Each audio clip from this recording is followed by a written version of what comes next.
Christ Lutheran families. We continue today in our storybook, Easter Love Letters from God.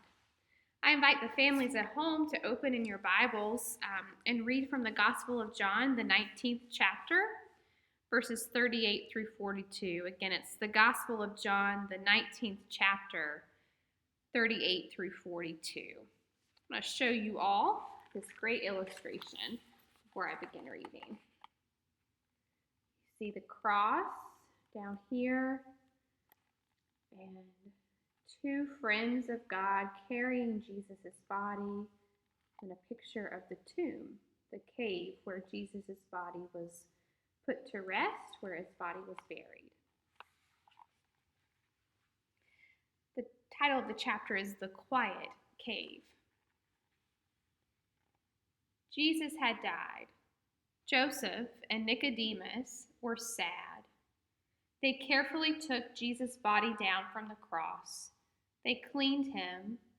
They wrapped his body in strips of white linen and carried him to a quiet cave on the hillside. They laid Jesus down inside the cave. They said goodbye. Before they left, they rolled a big stone over the entrance of the cave. Outside the cave, two guards kept watch.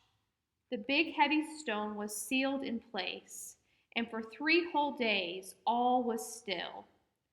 But inside that quiet cave, God was at work. If you tried to peek inside, you couldn't see anything. If you stood outside and put your ear to the big stone, you couldn't hear anything. If you tried to imagine what was happening, you couldn't.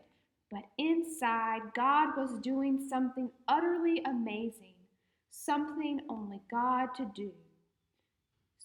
Something only God could do. Jesus waited, and the whole world held its breath and waited too. Be sure to see the picture, the illustration. Now let's hear the letter that we imagine God saying, God writing to us. Do you like surprises? Inside that quiet cave, I was working on a surprise that no one could imagine. It would be the greatest surprise the world had ever known. Something was happening.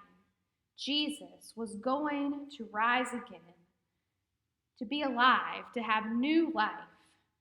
But for 3 whole days, the world had to wait.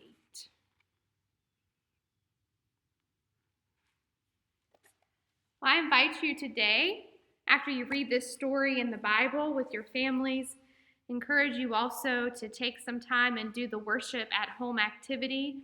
There'll be a video posted introducing your at-home worship activity for Good Friday. So a blessed Good Friday to you, and Christ's peace be with you.